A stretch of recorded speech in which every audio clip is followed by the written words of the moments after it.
안녕하세요. 오늘은 여러분에게 아주 특별한 운동을 소개하고자 합니다. 이 운동은 단 1분, 매일 하셔도 좋을 만큼 간단하고 짧은 시간이지만 여러분의 뇌를 20년 더 젊게 만들 수 있는 놀라운 방법입니다. 여러분이 기억력 감퇴나 집중력 부족 또는 쉽게 피로감을 느끼신다면 이 운동을 통해 큰 변화를 경험하실 수 있을 것입니다. 사실 이 운동은 단순히 뇌 건강을 유지하기 위한 운동이 아닙니다.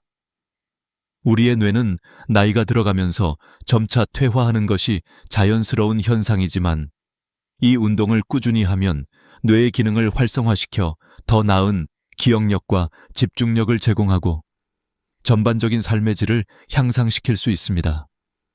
여러분은 얼마나 자주 오늘 뭐 했지? 또는 누구랑 만났지? 같은 질문을 스스로에게 던지시나요? 혹시 자주 가족이나 친구들의 이름을 잊어버리거나 최근에 갔던 곳이나 했던 일에 대해 기억이 나지 않는 경험을 하셨나요? 나이가 들어가면서 이러한 현상은 자연스러운 일이라 생각할 수 있습니다. 그러나 사실 이것은 단지 나이가 들었기 때문만은 아닙니다. 뇌의 일부 영역이 충분히 자극되지 않으면 기억력과 인지 능력이 점차 저하될 수 있습니다. 그리고 우리가 그 자극을 주지 않으면 뇌의 기능이 점점 더 퇴화하게 되는 것입니다. 이제 여러분이 나이가 많다고 느끼고 뇌가 퇴화하고 있다는 생각이 들 때마다 잠시 멈추고 생각해 보세요. 정말 내 나이에 뇌가 다 퇴화해버린 걸까? 그렇지 않습니다. 뇌는 평생 가소성을 유지하며 올바른 자극을 주면 나이가 들어서도 여전히 새로운 경로를 형성하고 기억력을 개선하며 더 나은 뇌 기능을 만들 수 있습니다. 이 사실을 깨닫게 되면 이제 무엇을 해야 할지 알게 됩니다. 바로 오늘 소개할 하루 1분 뇌 운동입니다. 이 운동은 매일 1분만 투자하면 여러분의 뇌를 20년 더 젊게 만들 수 있습니다. 이 운동은 단지 1분만 소요되므로 바쁜 일정을 가진 분들도 쉽게 할 수 있는 운동입니다. 이 운동을 꾸준히 하면서 몸과 마음의 변화를 경험하게 될 것입니다. 사실 이 운동은 단순히 운동을 하는 것이 아닙니다. 여러분의 뇌를 깨우는 것입니다. 우리의 뇌는 매우 복잡한 기관으로 다양한 부위가 서로 연관되어 작동합니다. 이러한 뇌의 부위들이 제대로 자극을 받지 않으면 뇌의 기능이 저하될 수 있습니다. 따라서 이 운동은 뇌를 자극하고 뇌의 각 부위들이 활성화되도록 돕는 것입니다. 이 운동을 통해 우리는 뇌의 신경 회로를 자극하고 뇌세포들이 서로 더 잘 소통하도록 만들 수 있습니다. 그러면 자연스럽게 기억력이 향상되고 집중력도 좋아지며 피로감도 덜 느끼게 될 것입니다. 뿐만 아니라 이 운동을 하면서 몸과 뇌의 상호작용이 원활해지면 일상생활에서 더욱 활력 있게 움직일 수 있게 됩니다. 이제 여러분은 이 운동이 실제로 어떤 방식으로 뇌를 자극하고 어떻게 뇌의 기능을 개선할 수 있는지 궁금해지셨을 것입니다. 그렇다면 이 운동의 효과를 과학적으로 이해하는 것이 중요합니다. 뇌의 기능은 단지 나이가 들면서 저하되는 것이 아니라 우리가 얼마나 자주 뇌를 자극하고 활용하는지에 따라 달라집니다. 그래서 이 운동은 나이와 상관없이 누구나 시작할 수 있는 운동이며 특히 50대 이상의 중년 이상 분들에게 매우 유익합니다. 우리는 보통 나이가 들수록 기억력과 집중력에 대한 걱정이 많아집니다. 특히 60대 이후에는 더 이상 예전처럼 기억력이 뛰어나지 않다는 생각에 자주 걱정이 되기도 합니다. 하지만 이 운동은 그 걱정을 덜어줄 수 있는 방법입니다. 매일 1분씩 이 운동을 실천하는 것만으로도 여러분의 뇌는 점차 더 나아질 것입니다. 더 나아가 이 운동을 통해 여러분은 더 나은 인지 능력, 더 뛰어난 기억력, 그리고 피로 없는 삶을 즐길 수 있게 될 것입니다. 이 운동이 어떤 운동인지, 그리고 어떻게 진행되는지에 대해서는 이제 차근차근 설명드리겠습니다. 그 전에 한 가지 더 말씀드리고 싶은 점은 이 운동이 실제로 매우 간단하다는 점입니다. 복잡한 동작이나 특별한 기구가 필요 없으며 언제 어디서든 쉽게 할 수 있는 운동입니다. 여러분이 집에서 편안하게 앉아 있을 때도 혹은 사무실에서 잠시 쉬는 시간에라도 쉽게 실천할 수 있습니다. 이 운동을 통해 여러분은 매일 뇌를 자극하고 그 자극이 쌓여 점차 뇌의 기능이 회복되고 강화되는 과정을 경험하게 될 것입니다.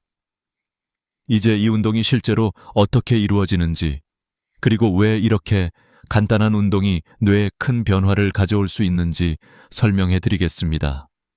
계속해서 따라와 주세요. 이제 우리가 소개할 운동은 간단하지만 그 효과는 매우 큽니다. 뇌의 활성화를 돕기 위해 우리는 특정 신체 부위를 자극하는 운동을 수행할 것입니다. 그 첫 번째 동작은 바로 발가락 움직이기 운동입니다. 이 운동은 매우 간단하지만 발가락을 움직이는 것만으로도 뇌에 큰 자극을 줄 수 있다는 사실을 알고 계셨나요? 발가락과 뇌는 놀랍도록 긴밀한 관계를 맺고 있으며 발을 움직이는 것만으로도 뇌의 중요한 부분이 활성화됩니다. 발가락 운동의 효과. 발가락을 움직이는 것은 단순히 발의 근육을 자극하는 것 이상의 효과를 가져옵니다. 발가락과 뇌의 연결 고리에는 중요한 신경망이 존재합니다. 발을 움직일 때 뇌의 감각운동 피질이 활성화되며 이는 기억력, 집중력, 그리고 균형 감각에 매우 중요한 역할을 합니다. 연구에 따르면 발가락을 움직이는 것만으로도 뇌의 일부 영역이 자극을 받아 뇌의 혈액 순환이 향상되고 그로 인해 뇌의 기능이 강화된다고 합니다. 실제로 도쿄대학교에서 진행된 연구에서는 발가락 운동을 3주간 지속적으로 수행한 사람들의 균형 감각과 기억력, 그리고 집중력이 현저히 향상되었다는 결과가 있었습니다. 발가락 운동이 뇌에 미치는 긍정적인 영향을 증명하는 연구 결과들 덕분에 이 운동은 많은 사람들에게 권장되고 있습니다. 운동 방법. 이 운동은 의자에 앉아서 간단하게 할 수 있습니다. 먼저 의자에 앉아 양쪽 발을 편안하게 놓습니다. 그런 다음 발가락을 위로 들어 올리며 5초간 유지한 후 발가락을 아래로 내리며 5초간 다시 눌러줍니다. 이 동작을 5회 반복하며 발가락을 마사지하는 듯한 동작으로 10초간 진행합니다. 마무리로 발가락을 좌우로 넓히고 모은 후 이를 10초간 반복합니다. 이 모든 동작은 총 30초 정도 소요되며 하루에 2번 1분 정도만 투자하면 됩니다. 김철수 씨는 이 운동을 처음에 매우 의심했지만 2주 후에 그의 변화는 놀라웠습니다. 그는 예전처럼 비틀거리지 않고 계단을 오를 때 난간을 잡지 않고도 자연스럽게 올라갈 수 있게 되었으며 걸음걸이가 확실히 개선되었습니다. 여러분도 이 운동을 통해 비슷한 변화를 경험하실 수 있을 것입니다. 뇌와 발가락의 관계. 발가락을 움직이는 운동이 뇌에 미치는 영향은 단순히 발의 근육을 강화하는 것을 넘어 뇌의 기능을 향상시키는 데 중요한 역할을 합니다. 발가락을 움직일 때 뇌의 감각운동 피질이 자극되어 뇌의 혈류량이 증가하고 그로 인해 뇌의 여러 기능이 활성화됩니다. 또한 발가락을 움직이는 것만으로도 뇌의 균형을 조절하는 능력이 향상되며 이는 나이가 들면서 균형 감각이 떨어지는 것을 예방하는 데 큰 도움이 됩니다. 나이가 들면서 발생할 수 있는 기억력 감퇴나 집중력 저하, 균형 문제 등은 대개 뇌의 특정 부위가 자극되지 않아 발생하는 현상입니다. 발가락 운동을 통해 이 부위를 자극하면 뇌의 활성화가 이루어지고 그 결과 기억력과 집중력, 균형 감각이 개선될 수 있습니다. 이러한 변화는 뇌의 건강을 유지하는 데 매우 중요하며 지속적인 자극을 통해 더 나은 인지 기능을 유지할 수 있습니다. 운동의 실용성. 이 운동의 가장 큰 장점은 바로 누구나 쉽게 할 수 있다는 점입니다. 바쁜 일정을 보내고 있는 사람들도 짧은 시간 내에 할 수 있으며 특별한 기구나 도구가 필요하지 않아서 집에서도 언제든지 할 수 있습니다. 게다가 이 운동은 매우 간단하여 다른 사람들과 함께 할 때도 부담 없이 진행할 수 있습니다. 예를 들어 가족들과 함께 시간을 보낼 때 다 함께 이 운동을 하며 뇌의 건강을 챙길 수 있습니다. 또한 이 운동은 몸과 마음의 연결을 더욱 강화시키는 효과가 있습니다.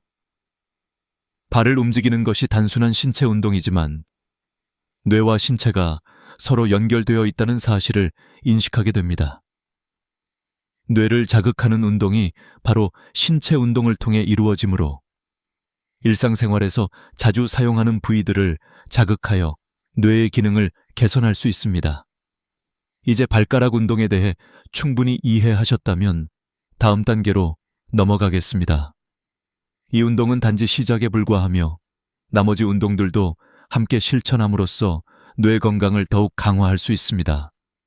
그럼 이제 다른 운동을 소개해드리겠습니다. 지금까지 발가락 운동을 통해 뇌와 신체의 연결을 이해하셨다면 이번에는 뇌의 다른 부위들을 자극하는 운동들에 대해 설명드리겠습니다. 여러분이 기억력 향상과 집중력 증진을 원하신다면 발가락 운동 외에도 목, 혀, 그리고 귀 운동이 중요한 역할을 합니다. 이러한 운동들은 뇌의 다양한 부위를 자극하여 뇌의 혈액순환을 촉진시키고 그 결과로 기억력과 집중력, 그리고 전반적인 인지 기능이 향상됩니다. 목 돌리기 운동. 뇌 혈류 증가 목을 돌리는 운동은 매우 간단하지만 뇌에 중요한 영향을 미칩니다. 목에는 뇌로 가는 혈액이 흐르는 중요한 경로들이 있습니다. 우리가 목을 잘 돌리지 않거나 경직된 상태로 있으면 뇌로 가는 혈액 공급이 원활하지 않을 수 있습니다. 이때 목을 부드럽게 돌리는 운동은 뇌로 가는 혈류를 증가시키고 그 결과 뇌에 필요한 산소와 영양분이 원활히 공급됩니다. 연구에 따르면 서울대학교 의과대학에서 진행된 연구에서는 목 운동을 2주간 꾸준히 한 사람들의 뇌 혈류량이 크게 증가했다는 결과가 있었습니다. 이로 인해 해당 연구에 참여한 사람들은 기억력과 집중력이 향상되었으며 머리가 맑아지는 효과를 경험할 수 있었습니다. 목 운동의 방법은 매우 간단합니다. 먼저 의자에 편안하게 앉아 어깨를 내리고 천천히 목을 오른쪽으로 돌립니다. 이때 너무 아프지 않은 범위에서 5초간 유지한 후 천천히 중앙으로 돌아옵니다. 그런 다음 같은 방법으로 왼쪽으로 돌리고 그 후에는 위쪽과 아래쪽으로 고개를 돌리며 5초씩 유지합니다. 이 운동은 30초 정도 소요되며 하루 2번 반복하면 좋습니다. 목을 부드럽게 돌리는 것만으로도 뇌로 가는 혈류가 증가하고 뇌세포가 더욱 활발하게 작용하게 됩니다. 이 운동을 통해 뇌의 인지 기능이 강화되고 머리가 맑아지며 집중력도 향상될 수 있습니다. 혀 운동. 뇌 언어 중추 자극 다음은 혀 운동입니다. 혀는 우리 몸에서 뇌와 가장 많이 연결된 신경을 가지고 있는 부위입니다. 혀를 움직이는 것만으로도 뇌의 언어 중추가 자극되어 말하기, 기억하기, 사고하는 능력이 향상됩니다. 특히 나이가 들면서 말이 잘 나오지 않거나 단어를 기억하지 못하는 경우가 많습니다. 이런 문제를 해결하는 데 도움이 되는 것이 바로 혀 운동입니다. 혀 운동은 매우 간단하지만 그 효과는 상당히 큽니다. 먼저 의자에 편안하게 앉아 입을 살짝 벌리고 혀를 밖으로 내밀어 5초간 유지합니다. 그런 다음 혀를 왼쪽과 오른쪽으로 내밀며 각각 5초간 유지한 후 혀를 입천장에 힘껏 누릅니다. 마지막으로 혀로 원을 그리듯이 돌려주며 시계 방향과 반시계 방향으로 각각 5번씩 돌립니다. 이러한 혀 운동을 통해 언어 중추를 자극하면 말하기 능력과 함께 기억력과 사고 능력도 개선됩니다. 이영호 씨의 경우 혀 운동을 2주간 꾸준히 하면서 말이 술술 나오는 경험을 했습니다. 예전에는 단어를 기억하는 데 어려움을 겪었지만 이제는 손자와 30분 동안 대화할 수 있을 정도로 말하기 능력이 향상되었습니다. 혀 운동을 통해 뇌와 신경을 자극하면 이러한 긍정적인 변화를 경험할 수 있습니다. 귀 마사지를 통한 균형 감각 향상, 마지막으로 소개할 운동은 귀 마사지입니다. 귀에는 전정기관이라는 중요한 부분이 있습니다. 전정기관은 우리 몸의 균형을 담당하는 중요한 역할을 합니다. 귀를 자극하는 것만으로도 뇌의 뇌관이 활성화되어 균형 감각, 집중력, 기억력 등이 향상됩니다. 귀 마사지는 매우 간단하며 의자에 앉은 상태에서 양손으로 귀를 부드럽게 잡고 귀를 위, 옆, 아래로 천천히 당겨줍니다. 각 동작을 5초간 유지한 후 귀를 부드럽게 원을 그리며 마사지하는 방법으로 진행합니다. 이 운동은 총 30초 정도 소요되며 하루 2번 실천하면 좋습니다. 이 운동을 통해 균형 감각이 향상되고 어지러움이 줄어드는 효과를 경험할 수 있습니다. 박상철 씨는 귀 마사지를 통해 균형 감각이 개선되어 이제는 계단을 오를 때도 혼자서 편안하게 올라갈 수 있게 되었습니다. 그의 어지러움이 거의 사라졌으며 이제는 머리가 맑아지고 뉴스 내용을 더 잘 들을 수 있게 되었습니다. 결론. 다양한 운동의 결합 이와 같이 발가락, 목, 혀, 귀, 운동은 각각 뇌의 다른 부위를 자극하여 기억력과 집중력, 균형 감각을 향상시키는 데 도움을 줍니다. 이 운동들을 꾸준히 실천하면 뇌가 더욱 활발하게 기능을 하게 되고 결과적으로 일상생활에서 더 나은 성과를 얻을 수 있게 됩니다. 이러한 운동들이 바로 나이가 들어서도 뇌를 젊고 활력 있게 유지하는 비결입니다. 이제까지 소개한 운동들이 왜 이렇게 중요한지, 그리고 이들이 뇌와 신체에 미치는 긍정적인 영향을 충분히 이해하셨을 것입니다. 그럼 이 운동들이 실제로 사람들의 삶에 어떤 변화를 가져왔는지에 대해 이야기해 보겠습니다. 많은 고령자들이 뇌의 건강에 대한 걱정을 가지고 있으며 특히 기억력 감퇴나 집중력 부족으로 인해 일상생활에서 불편함을 겪고 있습니다. 하지만 이 운동들은 실제로 많은 사람들의 삶을 변화시켰습니다. 박영희 씨의 사례, 기억력 회복. 박영희 씨는 72세로 기억력 저하로 인한 문제를 겪고 있었습니다. 어느 날 마트에서 며느리를 만났지만 그녀의 이름을 기억할 수 없었습니다. 20년 넘게 함께 지내온 며느리의 이름을 잊어버린 것에 대해 매우 당황한 박영희 씨는 제 진료실을 찾아왔습니다. 그때 저는 그녀에게 하루 1분씩 간단한 운동을 하라고 권유했습니다. 3주 뒤 박영희 씨는 놀라운 변화를 경험했습니다.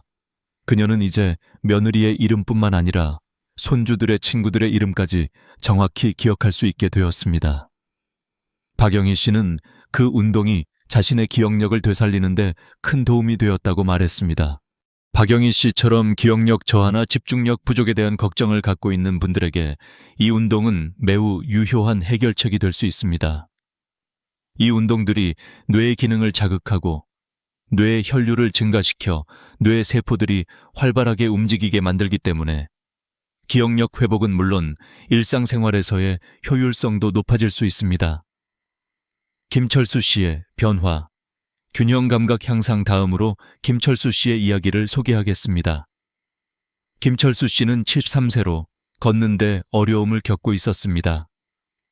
계단을 오르내릴 때마다 난간을 잡고 걷고 걸음걸이가 불안정했으며 균형을 잡는데 힘들어했습니다. 그는 이 운동이 실제로 효과가 있을지 의심스러워했지만 매일 1분씩 꾸준히 발가락 운동을 실천했습니다. 2주 후 김철수 씨는 다시 저를 찾아와 큰 변화를 보여주었습니다. 그는 이제 계단을 올라갈 때 난간을 잡지 않고도 안정적으로 오를 수 있었고 걸음걸이가 많이 개선되었습니다. 김철수 씨는 이 운동을 하면서 균형 감각이 크게 향상되었어요. 이제는 걷는 것도 훨씬 자연스러워졌습니다. 라고 말했습니다. 김철수 씨의 사례에서 볼 수 있듯이 발가락 운동과 같은 간단한 운동이 실제로 균형 감각을 향상시키고 뇌의 활성화를 도와주기 때문에 고령자들이 일상적인 동작을 할 때 큰 변화를 경험할 수 있습니다. 특히 균형 감각이 중요한 고령자들에게 이 운동은 큰 도움이 될 수 있습니다. 이선자 씨의 경험. 뇌 혈류 개선. 이선자 씨는 70세로 목이 뻣뻣하여 고개를 돌리는 것조차 어려워했습니다. 그녀는 아침에 일어나면 목이 돌덩이처럼 굳어 있어 다른 방향으로 고개를 돌리는데 많은 시간이 걸렸습니다. 하지만 그녀도 목 돌리기 운동을 매일 실천하기 시작했습니다. 일주일 후 이선자 씨는 고개를 자유롭게 돌릴 수 있게 되었고 머리가 맑아지고 기분도 좋아졌다고 말했습니다. 그녀는 목 운동을 시작한 후 머리가 더 맑아졌고 예전에는 드라마의 줄거리를 잘 기억하지 못했지만 이제는 등장인물의 이름까지 기억할 수 있게 되었습니다. 라고 했습니다. 이선자 씨의 경험은 목 운동이 뇌 혈류량을 증가시키고 뇌 기능을 개선하는데 얼마나 중요한지 잘 보여줍니다. 목 운동을 통해 뇌로 가는 혈액 공급이 원활해지고 그로 인해 기억력과 집중력, 심지어는 기분까지 좋아질 수 있습니다. 이러한 변화를 경험하면서 이선자 씨는 다시 자신감을 얻고 일상생활에서 더 많은 활력을 느끼게 되었습니다. 혀 운동, 말하기 능력 향상. 마지막으로 혀 운동을 통해 말하기 능력이 향상된 이영호 씨의 이야기를 소개하겠습니다. 이영호 씨는 75세로 말을 할 때 자주 더듬거리고 단어를 기억하지 못해 큰 불편함을 겪고 있었습니다. 가족들과 대화할 때마다 좌절감을 느꼈지만 혀 운동을 시작한 후 큰 변화를 겪었습니다. 2주 후 이영호 씨는 명확하게 말을 할 수 있었고 손자와 30분 동안 대화를 나눌 수 있을 정도로 말하기 능력이 개선되었습니다. 이영호 씨는 이 운동을 하고 나서 말이 술술 나와요. 이제는 기억이 잘 안 나던 단어들이 다시 떠오르고 기분이 훨씬 좋아졌어요. 라고 말했습니다.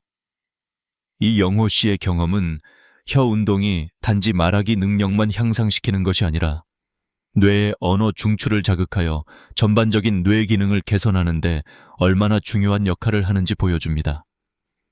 혀 운동을 통해 말하기 능력뿐만 아니라 기억력과 사고력까지 향상될 수 있음을 알 수 있습니다. 결론. 운동의 실제 변화 위에서 소개한 사례들은 단지 몇 가지 예에 불과합니다. 이 운동들은 고령자들에게 뇌 건강을 유지하고 기억력과 집중력을 향상시키는 데 매우 효과적입니다. 박영희 씨, 김철수 씨, 이선자 씨, 이영호 씨 모두 매일 1분씩 간단한 운동을 실천한 후 눈에 띄게 개선된 모습을 보였습니다. 이 운동들을 꾸준히 실천함으로써 여러분도 뇌 건강을 회복하고 삶의 질을 향상시킬 수 있을 것입니다. 이제 여러분이 기억하셔야 할 점은 운동이 얼마나 간단하고 짧은 시간에 이루어지는지입니다. 하루 1분만 투자하면 뇌와 신체의 여러 부위를 자극하여 기억력, 집중력, 균형 감각 등을 향상시킬 수 있습니다. 더 이상 나이가 들면서 뇌가 퇴화한다고 걱정하지 마세요. 올바른 운동과 자극으로 뇌는 나이에 관계없이 계속해서 젊고 활기차게 유지될 수 있습니다. 이제 운동을 시작하면서 많은 분들이 궁금해하는 점은 이 운동을 제대로 하고 있는 걸까?입니다. 물론 이 운동들은 간단하고 짧은 시간이지만 제대로 하지 않으면 그 효과가 제대로 나타나지 않을 수 있습니다. 특히 고령자들 사이에서 흔히 발생하는 실수들을 미리 알고 이를 피하는 것이 중요합니다. 운동의 효과를 극대화하려면 몇 가지 중요한 점을 반드시 기억해야 합니다. 실수 1. 너무 빨리 운동을 하려고 한다. 운동을 시작하면서 많은 분들이 첫 번째 실수로 더 빨리 하면 더 효과적이지 않을까라는 생각을 합니다. 그러나 이 운동은 빠르게 하는 것이 중요한 것이 아니라 천천히, 부드럽게 진행하는 것이 핵심입니다. 뇌는 자극을 천천히 그리고 지속적으로 받을 때 가장 큰 효과를 발휘합니다. 너무 빠르게 하면 뇌가 충분히 자극을 받지 못하고 오히려 어지러움이나 불편함을 느낄 수 있습니다. 예를 들어 목 운동을 할 때 고개를 빠르게 돌리면 목에 부담을 줄 수 있습니다. 대신 고개를 돌릴 때는 천천히 부드럽게 5초씩 유지하며 돌아가는 것이 가장 효과적입니다. 이처럼 운동을 너무 빨리 하지 않고 천천히 반복하면서 뇌를 자극하는 것이 중요합니다. 실수 2. 아프거나 불편할 때까지 운동을 한다. 두 번째 실수는 운동을 할 때 아프거나 불편함을 느낄 때까지 해야 더 효과적일 것이라는 생각입니다. 하지만 이것은 매우 위험한 접근법입니다. 운동의 목적은 뇌와 신체에 적절한 자극을 주는 것이지 고통을 유발하는 것이 아닙니다. 특히 목이나 귀를 당길 때 너무 세게 하거나 아프다고 느낄 정도로 강하게 하면 부상의 위험이 커집니다. 목 운동이나 귀 마사지를 할 때 고통을 느낄 정도로 세게 당기는 것은 절대 피해야 합니다. 몸에서 불편함을 느끼면 즉시 중단하고 그 강도를 조절해야 합니다. 운동을 할 때 시원하다고 느껴지는 정도까지만 진행하고 아프거나 불편할 때는 운동을 중단하는 것이 가장 중요합니다. 이 점을 꼭 기억하세요. 실수. 3. 운동을 불규칙적으로 한다. 세 번째 실수는 운동을 규칙적으로 하지 않는 것입니다. 이 운동의 효과를 보기 위해서는 매일 일정한 시간에 꾸준히 실천하는 것이 매우 중요합니다. 하루 한 번, 1분씩이라도 꾸준히 실천해야 운동의 효과를 확실히 경험할 수 있습니다. 운동을 잊어버리거나 불규칙적으로 하면 뇌의 자극이 일관되게 이루어지지 않기 때문에 원하는 효과를 얻을 수 없습니다. 예를 들어 아침에 일어나서 양치질을 할 때 발가락 운동을 하거나 저녁에 뉴스 프로그램을 보는 동안 목 운동을 하는 등 일상에서 쉽게 실천할 수 있는 시간을 찾아 운동을 규칙적으로 하는 것이 좋습니다. 매일 같은 시간에 운동을 하면 운동을 잊을 염려도 줄어들고 꾸준한 자극이 뇌의 기능을 강화하는 데 도움을 줄 것입니다. 실수 4. 운동의 순서를 바꾼다. 마지막 실수는 운동의 순서를 무시하거나 바꾸는 것입니다. 각 운동은 특정한 순서대로 진행할 때 가장 큰 효과를 발휘합니다. 예를 들어 발가락 운동을 먼저 하고 그 다음 목 운동을 하고 혀 운동을 하는 방식으로 순서대로 진행하는 것이 가장 효과적입니다. 운동의 순서를 바꾸거나 건너뛰면 뇌의 특정 부위가 자극되지 않거나 자극이 충분히 이루어지지 않을 수 있습니다. 각 운동의 순서는 뇌의 여러 부위를 자극하고 그 부위들이 서로 연관되어 제대로 작동하도록 돕습니다. 따라서 각 운동을 제시된 순서대로 진행하는 것이 매우 중요합니다. 실수 5. 운동 후 휴식을 취하지 않는다. 운동 후에는 반드시 휴식을 취하는 것도 중요합니다. 운동을 하면서 뇌가 자극을 받고 활성화되지만 그 후에는 잠시 쉬면서 뇌가 그 자극을 처리하고 흡수할 시간을 주어야 합니다. 너무 바로 활동을 시작하거나 지나치게 움직이면 뇌가 과도하게 자극을 받게 되어 효과가 반감될 수 있습니다. 운동 후에는 잠깐의 휴식 시간을 가지며 뇌가 충분히 회복할 수 있도록 돕는 것이 좋습니다. 실수를 피하고 운동 효과 극대화하기, 이 모든 실수를 피하면서 운동을 꾸준히 실천하면 그 효과는 매우 강력하고 빠르게 나타날 것입니다. 발가락, 목, 혀, 귀 운동을 각 부위에 맞게 정확하게 실행하고 적절한 속도로 천천히 자극을 주며 꾸준히 실천하는 것이 가장 중요합니다. 이를 통해 뇌의 혈류를 증가시키고 뇌의 각 부위가 활성화되어 기억력, 집중력, 균형 감각이 향상됩니다. 또한 이 운동을 통해 얻을 수 있는 가장 큰 장점은 단기적인 효과뿐만 아니라 장기적인 효과입니다. 매일 1분씩 운동을 실천하는 것만으로도 여러분은 3주 후에 놀라운 변화를 경험할 수 있습니다. 그리고 그 변화를 유지하기 위해서는 꾸준히 그리고 정확하게 운동을 진행하는 것이 중요합니다. 결론 여러분, 지금까지 설명드린 대로 이 운동은 매우 간단하면서도 효과적인 방법입니다. 운동을 할 때 실수하지 않도록 주의하고 매일 꾸준히 실천해보세요. 처음에는 조금 어려울 수 있지만 꾸준히 하면 쉽게 습관이 될 수 있습니다. 뇌의 건강을 위해 그리고 기억력과 집중력을 향상시키기 위해 하루 1분만 투자해보세요. 이 작은 변화가 여러분의 삶에 큰 영향을 미칠 것입니다. 이제 마지막으로 중요한 점을 말씀드리겠습니다. 이 운동들을 시작하고 나면 꾸준히 실천하는 것이 가장 중요한 부분입니다. 하루 1분 운동이지만 이를 매일 실천하는 것이 뇌 건강을 유지하고 향상시키는 데 큰 영향을 미칩니다. 여러분이 처음에는 이 운동이 간단하고 짧다고 생각할 수 있지만 꾸준히 실천하면 그 효과가 얼마나 크고 긍정적인지 깨닫게 될 것입니다. 그렇다면 왜 꾸준한 실천이 그렇게 중요한지, 그리고 이를 통해 얻을 수 있는 장기적인 이점에 대해 살펴보겠습니다. 꾸준함이 중요한 이유, 이 운동들은 단기적인 결과를 기대할 수 있지만 꾸준히 실천해야 그 효과가 지속적이고 강력하게 나타납니다. 뇌는 자극을 받을 때마다 그 자극에 반응하여 변화하고 새로운 신경 경로를 형성합니다. 하지만 그 자극이 일회성으로 끝나면 뇌의 변화는 일시적인 것이 될 수 있습니다.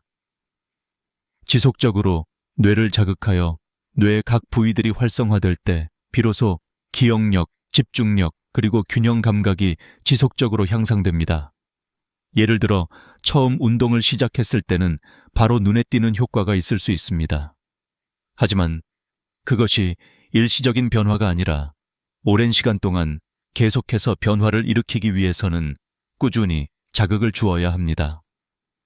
따라서 매일 같은 시간에 운동을 실천하고 운동을 생활의 일부분으로 만드는 것이 중요합니다. 매일 1분이라도 꾸준히 하면 시간이 지날수록 그 효과는 더욱 강화됩니다.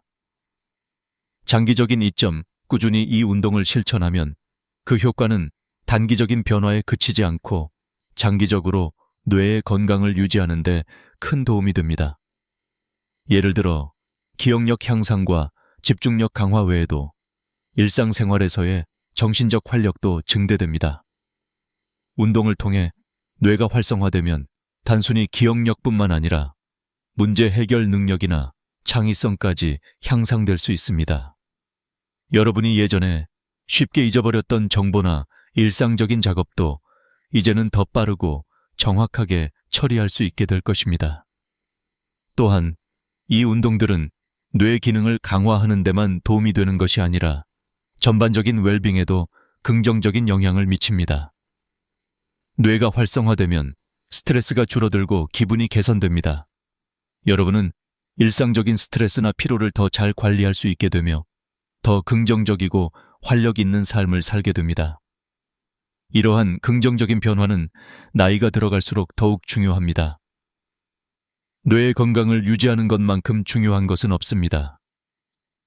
뇌는 우리의 모든 생각과 행동을 지배하기 때문에 이를 건강하게 유지하는 것이 곧 건강한 삶을 유지하는 길입니다.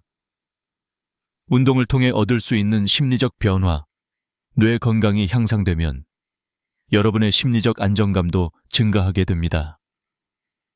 이 운동을 통해 여러분은 자신의 뇌 기능이 개선되는 것을 느끼게 되고 이는 자신감으로 이어집니다. 나는 나이가 들어도 여전히 내 뇌가 건강하다는 것을 느끼고 있다. 는 자신감은 여러분에게 큰 긍정적인 영향을 미칠 것입니다. 이러한 자신감은 다른 사람들과의 대화에서도 느껴질 것이고 자신이 세상에 여전히 중요한 존재라는 느낌을 받게 됩니다.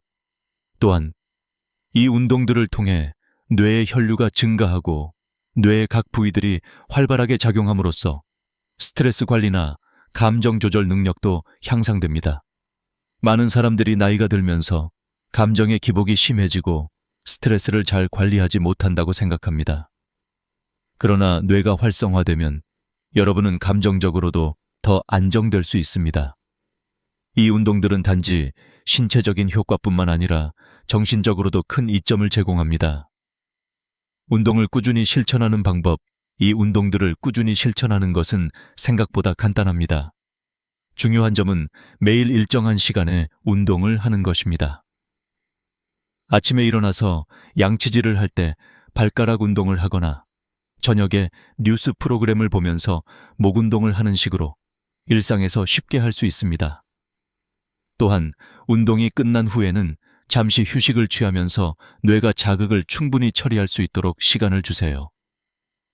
이 운동을 시작할 때는 처음에는 조금 귀찮을 수 있습니다. 그러나 한 달, 두 달이 지나면 몸에 익숙해지고 운동을 하지 않으면 불편할 정도로 자연스러운 일상이 될 것입니다. 이 운동들을 꾸준히 실천하면 여러분은 그 효과를 점차 느끼게 될 것이며 뇌 건강뿐만 아니라 전반적인 삶의 질도 향상될 것입니다. 결론. 뇌를 젊게 유지하기 위한 노력. 여러분, 이제 이 운동을 실천하는 것만으로도 뇌를 20년 더 젊게 만들 수 있다는 사실을 깨달으셨을 것입니다. 기억력, 집중력, 그리고 균형 감각이 향상되는 것뿐만 아니라 뇌 건강을 유지하는 것은 여러분의 삶의 질을 높이고 더 건강하고 활기찬 노년을 보낼 수 있게 만듭니다. 매일 1분만 투자해보세요. 이 간단한 운동이 여러분의 뇌를 더 젊고 건강하게 만들어줄 것입니다. 이제 여러분은 이 운동을 꾸준히 실천할 준비가 되셨나요? 뇌 건강을 유지하는 것만큼 중요한 것은 없습니다. 여러분의 삶이 변화하는 과정을 지켜보세요. 하루 1분이 여러분의 뇌를 젊고 건강하게 만들어줄 것입니다. 불면증은 나이가 들수록 흔히 겪게 되는 문제 중 하나입니다. 많은 나이 든 사람들은 잠을 제대로 자지 못하고 밤중에 자주 깨거나 아예 잠을 이루지 못하는 경험을 합니다. 이러한 불면증은 단순한 피로감을 넘어서 우리의 건강에 심각한 영향을 미칠 수 있습니다. 하지만 다행히도 해결책은 바로 우리 몸 안에 숨겨져 있습니다. 우리는 종종 잠을 잘 자지 못한다고 해서 나이 탓으로 돌리기 쉽습니다. 그러나 사실 불면증은 나이가 들면서 생기는 자연스러운 현상이 아니라 우리가 제대로 된 방법을 사용하지 않아서 생기는 문제일 수 있습니다. 그리고 이 문제를 해결하는 방법은 간단하고 누구나 쉽게 실천할 수 있는 방법들입니다.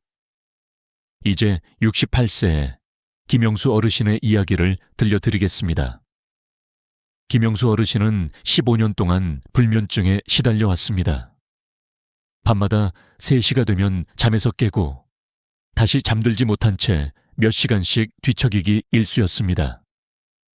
수면제를 먹어도 효과가 없었고 그로 인해 낮 동안 피곤함이 계속해서 이어졌습니다. 하지만 놀랍게도 김영수 어르신은 단 10초 만에 수면의 질을 완전히 바꿀 수 있는 방법을 발견하게 되었습니다.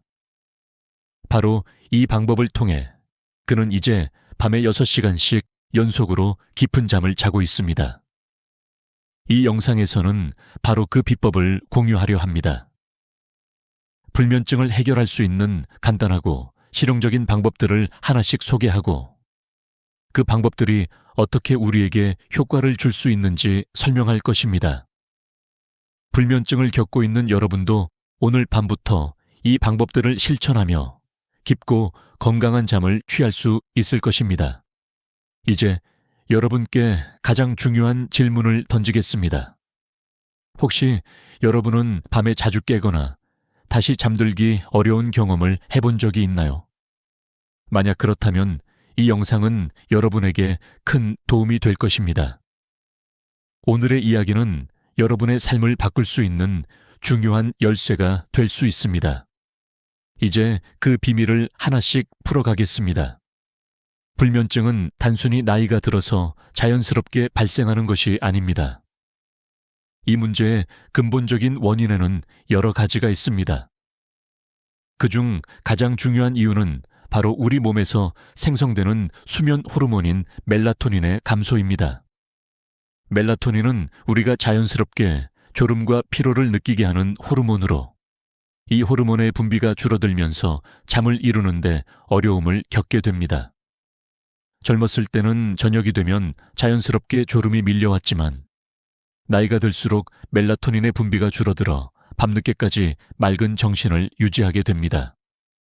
그 결과 깊은 잠을 자지 못하고 피곤함이 계속해서 쌓이게 되죠. 뿐만 아니라 하루 동안의 활동량이 줄어들면서 신체의 에너지가 부족해지고 이로 인해 수면의 질도 낮아지게 됩니다. 또한 나이가 들면서 근육량이 감소하는 것도 큰 원인 중 하나입니다. 근육은 단순히 우리의 신체를 움직이게 하는 기능뿐만 아니라 수면에도 중요한 영향을 미칩니다. 근육이 약해지면 잠의 질이 얕아지며 반대로 근육을 강화하면 더 깊은 잠을 취할 수 있습니다. 이는 많은 연구에서도 확인된 사실입니다. 전통 한의학에서는 수면과 관련하여 몸의 열과 기운의 불균형을 강조합니다. 한의학에 따르면 몸에 열이 많거나 기운이 부족하면 잠을 이루지 못한다고 합니다. 그런데 이와 관련된 흥미로운 사실은 우리가 수면의 질을 개선할 수 있는 숨겨진 방법이 바로 이 기운을 다스리는 데 있다는 것입니다. 근육과 수면은 밀접하게 연관되어 있으며 이를 통해 우리는 건강한 수면을 취할 수 있습니다. 이제 이 연결고리를 이해한 후 어떻게 실생활에서 이를 적용할 수 있을지에 대해 구체적으로 알아보겠습니다. 예를 들어 72세의 박순자 할머니는 매일 새벽 2시, 4시에 자주 깨며 화장실을 가고 나면 다시 잠들지 못하는 경험을 했습니다. 수면제를 복용해도 효과가 없었고 8년 동안 이런 문제를 겪었습니다. 하지만 박 할머니는 제가 알려준 간단한 운동을 통해 수면에 큰 변화를 겪었습니다. 이 운동은 의자에 앉았다 일어나는 것과 까치발 들기 운동이었습니다. 매일 30번씩 반복하였고 점차적으로 그 횟수를 늘려갔습니다. 2주 후 그녀는 잠들기 시작했고 결국 밤에 깨는 일이 전혀 없어졌습니다. 이것은 단순히 운동만으로 이루어진 변화가 아니라 몸의 근력을 키우고 기운을 조절함으로써 잠의 질을 개선한 결과입니다. 박순자 할머니의 이야기는 수면의 질을 향상시킬 수 있는 방법이 실제로 존재한다는 강력한 증거입니다. 박순자 할머니는 72세로 그동안 8년 동안 불면증에 시달렸습니다. 매일 새벽 2시나 4시에 일어나 화장실에 갔다가 다시 잠들지 못하는 고통을 겪었죠. 수면제를 먹어도 효과가 없었고 하루 종일 피로감에 시달리며 몸과 마음이 지쳐갔습니다. 할머니는 한의학적인 방법이나 운동을 시도해보지 않았고 그저 수면제만 의존하는 방법을 선택했었습니다. 하지만 제가 알려준 간단한 운동을 시작한 후 박순자 할머니는 점차적으로 변화를 느끼기 시작했습니다. 그 운동은 의자에 앉았다 일어나는 동작과 까치발을 들고 있는 운동으로 하루에 각각 30번씩 반복하는 것이었습니다.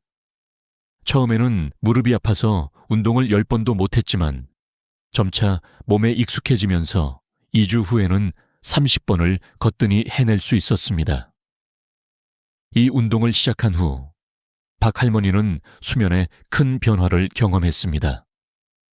잠이 드는 시간이 조금 줄어들었지만 여전히 밤중에 한두 번 깨어나는 일이 있었죠. 그러나 더 중요한 변화가 있었습니다. 그녀는 수면의 첫 단계에서 큰 변화를 경험했고 계속해서 그 효과를 유지할 수 있었습니다. 그리고 그 후 이 영상에서 알려드린 폼롤러, 지압법과 수면 스위치 켜는 방법을 추가로 실천하면서 완전히 달라졌습니다. 밤새 한 번도 깨지 않고 깊은 잠을 취하게 된 것입니다. 박순자 할머니의 경험은 단순한 운동이 어떻게 불면증을 극복하는 데 중요한 역할을 할 수 있는지를 보여주는 좋은 예입니다. 이 운동들은 단순히 몸을 움직이는 것 외에도 우리 몸에 에너지를 재충전하고 기운을 흐르게 하여 수면의 질을 크게 향상시킬 수 있다는 사실을 입증합니다.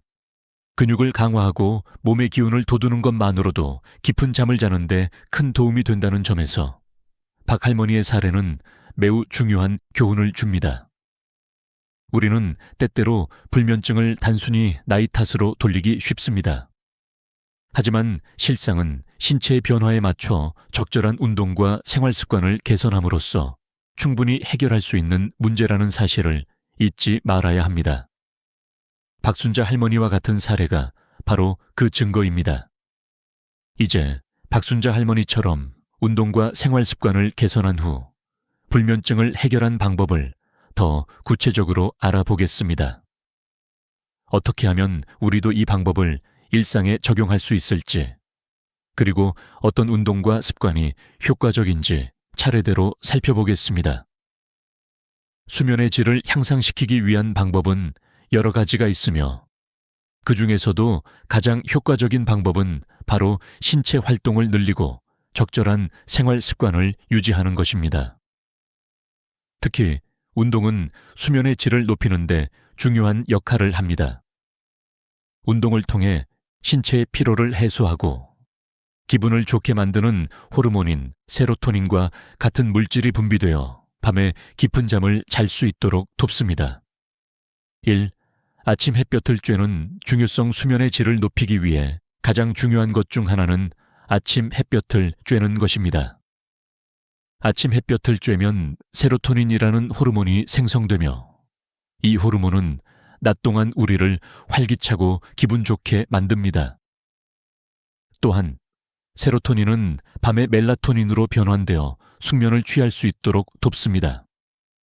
연구에 따르면 아침 햇볕을 30분 이상 쬐는 것이 우리의 생체 리듬을 조절하는 데 매우 효과적입니다.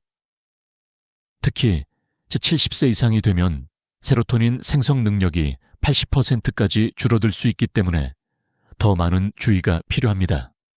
아침에 일어나서 햇볕을 받으며 30분 정도 걸으면 우리 몸은 자연스럽게 하루를 준비하게 됩니다. 물론 덥고 힘든 여름에도 마트나 대형 쇼핑몰에서 에어컨을 켜고 실내에서 걷는 방법도 좋습니다. 이렇게 실내에서라도 아침 햇볕을 쬐면서 가벼운 운동을 할 수 있습니다. 2. 운동의 중요성. 수면의 질을 높이는 또 다른 중요한 방법은 운동입니다. 특히 가벼운 근력 운동은 매우 유효합니다. 매일 가벼운 운동을 하는 사람들은 그렇지 않은 사람들보다 수면의 질이 42% 향상된다는 연구 결과가 있습니다. 운동을 통해 근육을 강화하면 수면을 더욱 깊고 편안하게 할 수 있습니다. 할머니처럼 근육 운동을 통해 수면을 개선할 수 있는 방법은 의자에 앉았다 일어나는 운동이나 까치발 들기와 같은 간단한 동작부터 시작할 수 있습니다. 처음에는 어려워도 점차적으로 횟수를 늘려가며 운동을 반복하면 시간이 지나면서 몸이 더 유연해지고 피로가 덜해지면서 수면에 도움이 됩니다. 3. 바나나와 꿀물의 효과적인 활용. 저녁 식사 후에는 바나나 1개 또는 꿀물을 한 잔 마시는 것도 좋습니다. 바나나는 수면에 도움이 되는 트립토판과 마그네슘, 칼륨이 풍부하게 들어있어 몸을 진정시키고 잠을 유도하는 데 유익합니다. 또한 꿀물은 멜라토닌 생성을 돕는 작은 당 공급원으로 수면을 유도하는 데 큰 역할을 합니다. 이를 취침 30분 전에 먹으면 자연스럽게 깊은 잠에 들 수 있습니다. 4. 카페인과 초콜릿의 영향을 피하기. 밤의 수면을 방해하는 가장 큰 원인 중 하나는 바로 카페인입니다. 카페인은 신경을 자극하여 잠을 이루기 어렵게 만듭니다. 그래서 오후 2시 이후로는 커피, 홍차, 초콜릿과 같은 카페인 음식을 피하는 것이 중요합니다. 카페인은 체내에서 분해되는데 최대 8시간이 걸리기 때문에 오후에 마신 커피가 밤의 수면에 영향을 미칩니다. 카페인의 영향을 받지 않는 것이 건강한 수면을 위한 첫걸음입니다. 이렇게 수면을 개선하는 다양한 방법들을 실천하며 여러분은 잠을 더 잘 잘 수 있게 될 것입니다.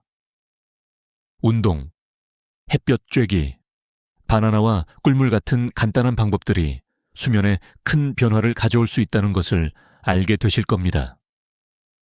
이제 나이 들면서도 깊은 잠을 잘 수 있는 방법을 계속해서 실천해보세요. 잠을 잘 자기 위해서는 무엇보다도 밤에 잠자리에 들기 전에 습관이 중요합니다.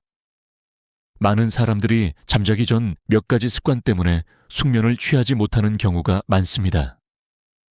이번에는 그 중에서도 수면에 방해가 되는 나쁜 습관들을 점검하고 그것들을 어떻게 개선할 수 있는지 알아보겠습니다. 1. 스마트폰 사용. 요즘 많은 사람들이 잠자기 전 스마트폰을 사용하며 시간을 보냅니다.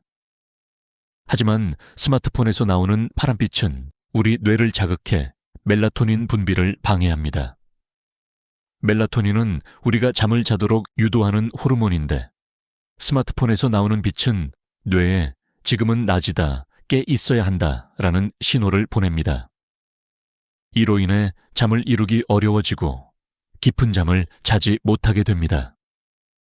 따라서 잠자기 전에는 스마트폰 사용을 피하고 대신 종이책을 읽는 것이 좋습니다. 특히 두꺼운 역사책이나 조금 지루한 책을 읽으면 눈을 피로하게 만들어 자연스럽게 졸음을 유도할 수 있습니다. 전자책보다는 종이책이 더 효과적입니다. 스마트폰에 블루라이트를 차단하는 앱을 사용하는 것도 하나의 방법일 수 있습니다. 2. 카페인 섭취. 카페인은 잠을 방해하는 주요 원인 중 하나입니다. 커피, 차, 초콜릿 등에는 카페인이 포함되어 있어 우리 몸을 자극합니다. 카페인은 신경을 각성시키는 역할을 하여 수면을 방해할 수 있습니다. 특히 저녁 시간 이후로 카페인을 섭취하면 밤에 잠들기 훨씬 어려워지며 깊은 잠을 자는데 방해가 됩니다. 따라서 오후 2시 이후에는 카페인 음료나 초콜릿 등을 피하는 것이 좋습니다. 대신 카페인 없는 차나 허브차, 따뜻한 물을 마시는 것이 훨씬 나은 선택입니다. 밤에는 카페인 음료를 피하고 체내에서 카페인이 분해될 시간을 주는 것이 중요합니다. 3. 과식과 무거운 저녁 식사는 잠자기 전에 너무 과하거나 무겁지 않게 먹는 것이 좋습니다. 과식은 위에 부담을 주어 소화가 잘 되지 않고 그로 인해 잠이 오지 않거나 수면이 얕아질 수 있습니다. 특히 기름진 음식이나 자극적인 음식은 위장에 부담을 주고 잠들기 전에 불편함을 유발합니다. 저녁은 가볍고 소화가 잘 되는 음식을 먹는 것이 좋습니다. 상추쌈이나 바나나, 꿀물 등이 수면을 돕는 데 유익합니다. 이런 음식을 섭취하면 위장에 부담이 가지 않으며 잠을 자는 데 필요한 에너지를 적당히 제공할 수 있습니다. 4. 걱정과 스트레스. 잠자리에 누워서 하루 동안의 스트레스나 걱정을 생각하는 사람들도 많습니다. 그러나 이런 걱정들은 수면을 방해하는 큰 원인입니다. 뇌는 걱정이 많은 상태에서 편안히 잠을 잘 수 없습니다. 이럴 때는 걱정 노트를 작성하는 것이 도움이 될 수 있습니다. 잠자기 전에 오늘 하루의 걱정거리나 스트레스를 종이에 적어보세요. 그리고 내일 해야 할 일도 간단히 메모해두면 머릿속에서 그 문제들을 떠나게 해줍니다. 한 연구에 따르면 걱정을 종이에 적으면 뇌가 더 이상 그 문제에 대해 고민하지 않게 되고 그로 인해 편안한 잠을 잘 수 있다는 것이 입증되었습니다. 5. 과도한 수면제 사용. 수면제를 사용해서 잠을 자는 경우가 많습니다. 하지만 수면제는 일시적인 해결책일 뿐 장기적으로는 수면 패턴을 더 악화시킬 수 있습니다. 수면제는 우리 뇌를 일시적으로 억제시켜 잠을 자게 하지만 깊은 수면을 유도하는 데는 한계가 있습니다. 또한 수면제를 자주 사용하면 의존성이 생기고 그 효과가 점차적으로 감소하게 됩니다. 따라서 수면제 대신 자연적인 방법으로 잠을 잘 수 있는 방법을 찾아야 합니다. 운동, 햇볕 쬐기, 좋은 식습관, 그리고 마음을 편안하게 만드는 방법들이 훨씬 효과적이고 지속 가능한 방법입니다. 6. 취침 전에 운동 피하기. 취침 직전에 격렬한 운동을 하는 것은 잠을 방해할 수 있습니다. 운동은 몸에 에너지를 공급하고 뇌와 신체의 활동을 촉진하기 때문에 잠자기 전에 격렬한 운동을 하면 오히려 잠을 자는데 어려움을 겪을 수 있습니다. 운동은 잠자기 3시간 전까지 마무리하는 것이 이상적입니다. 간단한 스트레칭이나 가벼운 운동은 잠을 도울 수 있지만 격렬한 운동은 피하는 것이 좋습니다. 이처럼 잠자기 전에 나쁜 습관을 개선하는 것만으로도 훨씬 더 나은 수면을 취할 수 있습니다. 스마트폰 사용을 줄이고 카페인 섭취를 피하며 가벼운 저녁 식사를 하는 등의 작은 변화가 여러분의 수면 질을 크게 향상시킬 것입니다. 그리고 마지막으로 걱정 노트를 작성하고 마음을 편안하게 하는 방법들을 실천해 보세요. 이렇게 수면을 방해하는 나쁜 습관을 개선하면서 우리는 더 깊고 편안한 잠을 취할 수 있게 됩니다. 불면증의 또 다른 큰 원인은 바로 정신적인 스트레스와 불안입니다. 많은 사람들이 밤에 잠자리에 누운 후 하루 동안 쌓였던 걱정이나 스트레스를 생각하며 잠을 이루지 못합니다. 이런 심리적인 요인은 신체적 요인만큼이나 수면에 큰 영향을 미칩니다. 이로 인해 우리는 자주 불안한 마음을 안고 잠을 청하게 되죠. 그럼 이 불안과 스트레스를 어떻게 해결할 수 있을까요? 1. 라벤더 향기의 힘. 라벤더는 오래전부터 불안과 스트레스를 줄여주는 효과가 있다고 알려져 있습니다. 라벤더 향기는 뇌의 긴장센터를 직접 진정시키는 효과가 있어 우리가 보다 쉽게 마음을 가라앉히고 잠을 자도록 돕습니다. 라벤더 에센셜 오일을 베개 끝에 한 방울 떨어뜨린 후 깊게 3번 숨을 들이마시며 향을 맡아보세요. 이 단순한 방법이 뇌에 이제 편안히 쉴 시간이야 라고 신호를 보내며 깊은 잠에 빠져들게 만듭니다. 이 방법은 과학적으로도 입증되었습니다. 라벤더 향기가 스트레스를 완화하고 긴장을 풀어주는데 도움을 준다는 연구 결과가 많습니다. 실제로 79세의 이영수 할머니는 평생 불면증에 시달려 왔습니다. 약을 먹어도 잠이 들지 않았고 TV를 켜놓고 겨우 졸았죠. 그러나 라벤더 오일을 사용하기 시작한 후 놀랍게도 TV 없이도 잘 자게 되었습니다. 할머니는 라벤더 향기가 몸에 따뜻한 기운을 돌게 하며 자연스럽게 잠이 들 수 있다고 말했습니다. 이처럼 라벤더 향기를 활용한 간단한 이완 기법은 우리가 불면증을 해결하는 데 큰 도움이 됩니다. 복잡한 치료법 없이도 자연적인 방법으로 스트레스를 해소하고 깊은 잠을 유도할 수 있습니다. 우초, 걱정 노트 작성법. 불면증을 유발하는 가장 큰 원인 중 하나는 바로 지나치게 걱정하는 마음입니다. 우리는 종종 잠자리에 누운 후 하루 동안의 걱정과 스트레스를 떠올리며 불안해하곤 합니다. 이는 뇌를 자극하여 숙면을 방해하게 만듭니다. 그럴 때는 걱정 노트를 작성하는 것이 유용합니다. 걱정 노트란 잠자기 전 자신이 걱정하는 사항들을 종이에 적어보는 것입니다. 그리고 그 옆에 내일 할 일을 간단히 메모해 두세요. 이 방법은 매우 간단하지만 효과적입니다.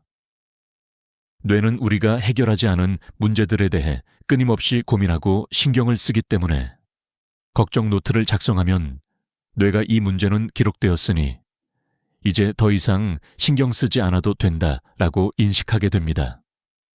이로 인해 걱정이 덜어지고 편안한 마음으로 잠을 잘 수 있습니다. 실제로 30년간 불면증을 겪었던 김명자 씨는 이 방법을 시도한 후 한 달 만에 수면의 질이 개선되었습니다.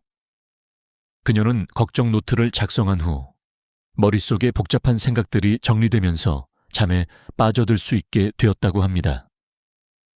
이 간단한 방법이 그녀의 삶을 얼마나 변화시켰는지 모릅니다. 3. 수면 환경 개선. 이완 기법뿐만 아니라 수면을 돕는 환경을 만드는 것도 매우 중요합니다. 우리가 잠을 자는 공간은 최대한 편안하고 안정감이 있어야 합니다. 어두운 방에서 조용한 환경에서 잠을 자는 것이 가장 이상적입니다. 밝은 조명이나 시끄러운 소음은 우리의 수면을 방해하기 때문입니다. 또한 침대와 베개, 이불 등 수면에 관련된 물품도 중요합니다.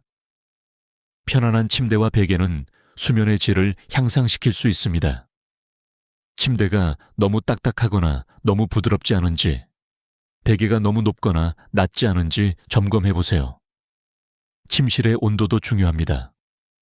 너무 더운 방이나 너무 추운 방은 수면에 방해가 될 수 있습니다. 적당한 온도를 유지하고 청결한 침구와 함께 편안한 환경을 만들어 보세요. 4. 마음을 비우는 명상은 불안과 스트레스를 줄이는데 매우 효과적인 방법입니다.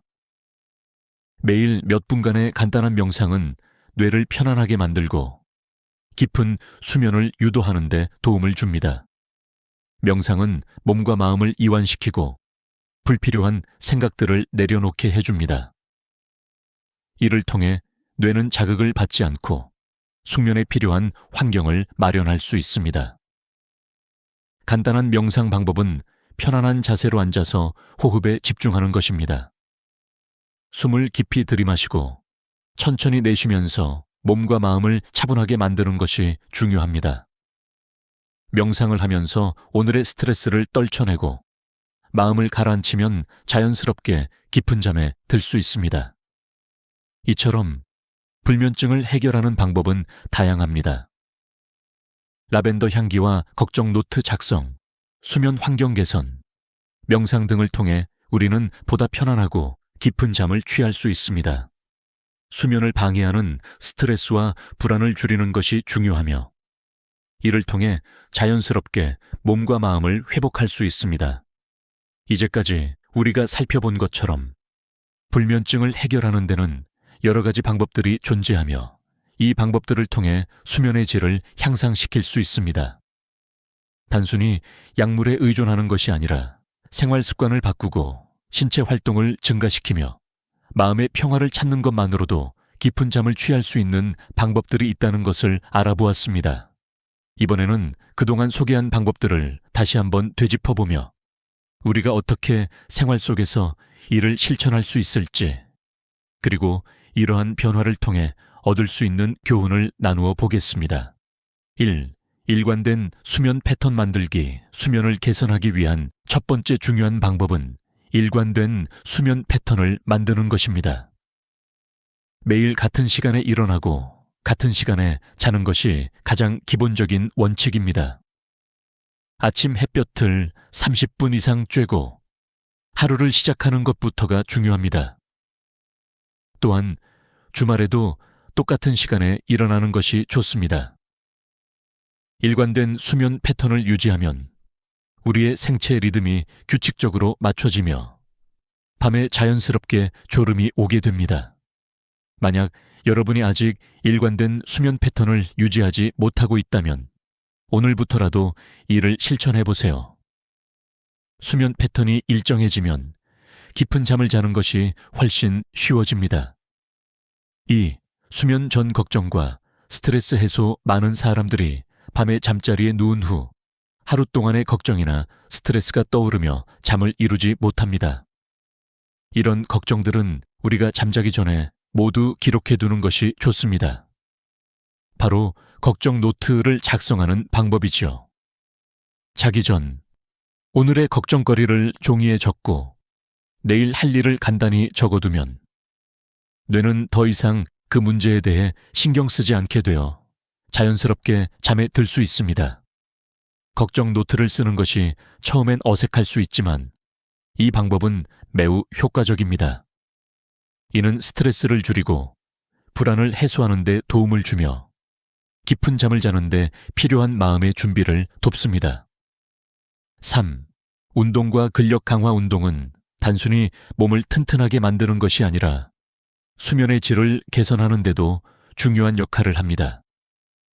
근육을 강화하면 잠을 자는 데 필요한 에너지가 공급되고 수면의 질이 향상됩니다. 운동은 반드시 격렬한 운동이 아니어도 됩니다. 가벼운 스트레칭이나 걷기 운동도 충분히 효과적입니다. 박순자 할머니처럼 간단한 의자 앉았다 일어나는 운동이나 까치발 들기 운동으로도 수면의 질을 개선할 수 있다는 사실을 기억하세요. 근력 운동은 하루에 10분씩 꾸준히 실천하면 매우 효과적입니다. 4. 편안한 수면 환경 만들기. 잠을 잘 자는 데 있어서 수면 환경은 매우 중요합니다. 어두운 방, 시끄럽지 않은 환경, 적당한 온도 등이 모두 잠을 잘 자는데 큰 영향을 미칩니다. 침대와 베개가 너무 딱딱하거나 너무 부드럽지 않도록 조정하고 청결한 침구로 편안한 환경을 만들어 보세요. 또한 너무 더운 방이나 추운 방은 수면을 방해할 수 있기 때문에 적당한 온도를 유지하는 것이 중요합니다. 5. 이완 기법과 라벤더 사용. 이완 기법이나 라벤더 향기의 힘을 빼놓을 수 없습니다. 라벤더는 뇌를 진정시키는데 매우 효과적이며 불면증을 해결하는 데 큰 도움을 줍니다. 또한 간단한 명상이나 호흡법을 통해 뇌와 몸을 편안하게 만들 수 있습니다. 스트레스와 불안을 해소하는 방법으로는 라벤더 향기를 맡거나 깊은 호흡을 하는 것이 매우 유효합니다. 6. 잠을 위한 마음가짐. 불면증을 해결하려면 무엇보다도 잠을 중요하게 생각하는 마음가짐이 필요합니다. 나이가 들수록 잠을 충분히 자야 한다는 점을 인식하고 자신을 위한 시간을 마련하는 것이 중요합니다. 잠을 자는 것은 단순히 몸을 쉬게 하는 시간이 아니라 건강을 회복하는 시간이라는 것을 명심하세요. 7. 실천과 인내. 이 모든 방법들은 하루아침에 결과가 나타나는 것이 아닙니다. 꾸준히 실천하고 인내하며 자신에게 맞는 방법을 찾는 것이 중요합니다. 15년 동안 불면증에 시달렸던 김영수 어르신처럼 작은 변화들을 실천하면서 차근차근 건강한 수면을 회복할 수 있습니다. 첫날부터 변화가 일어나지 않더라도 꾸준히 실천하면 반드시 좋은 결과가 나타날 것입니다. 마지막 교훈. 불면증은 나이가 들면서 자연스럽게 생긴다고 생각할 수 있지만 실상은 우리가 생활 습관을 개선하고 신체와 마음을 건강하게 관리함으로써 충분히 해결할 수 있는 문제입니다. 운동, 햇볕 쬐기, 좋은 식습관, 이완 기법 등은 모두 수면의 질을 향상시키는 중요한 방법들입니다. 오늘부터 여러분도 이 방법들을 실천해 보세요. 잠을 잘 자는 것만으로도 삶의 질이 크게 향상될 수 있습니다. 15년간 불면증을 겪었던 김영수 어르신도 이제는 깊은 잠을 자고 있습니다. 여러분도 변화할 수 있습니다. 건강한 수면으로 활기찬 삶을 되찾으세요. 구독 버튼을 눌러주세요. 그리고 다음 영상에서 또 다른 유익한 건강 정보를 공유할 예정이니 절대 놓치지 마세요. 오늘도 함께 해주셔서 감사합니다. 나는 80이 넘은 지금도 가끔 그날의 저녁 식탁을 떠올립니다. 반찬 냄새가 식탁 위를 감싸고 시계의 초침 소리만이 조용히 방안을 울리던 그 순간 나는 오래 기다렸습니다. 퇴근이 늦을 거라는 연락도 없이 딸이 언제쯤 올까 창문 쪽을 바라보며 한숨을 내쉬었지요. 오랜만에 얼굴 본다고 해서 좋아하던 반찬을 이것저것 만들어 두었거든요. 김이 모락모락 오르던 찌개가 식어가던 밤 8시 무렵 현관문이 덜컥 열리며 딸이 들어왔습니다. 얼굴엔 피곤이 가득했고 손에는 휴대폰이 들려 있었어요. 나는 웃으며 고생했지? 하고 말했지만 딸은 내 얼굴을 보지도 않고 식탁을 힐끗 보더니 이렇게 말했습니다. 엄마, 또 이런 거 했어? 나 반찬 지겹다고 했잖아. 그 말 한마디에 나는 젓가락을 들지도 못했습니다. 그때의 침묵은 아직도 내 가슴 어딘가에 남아 있습니다. 내가 뭘 잘못했을까? 그냥 따뜻한 밥 한 끼 먹이고 싶었던 마음뿐이었는데 딸은 그 마음을 보려 하지 않았습니다.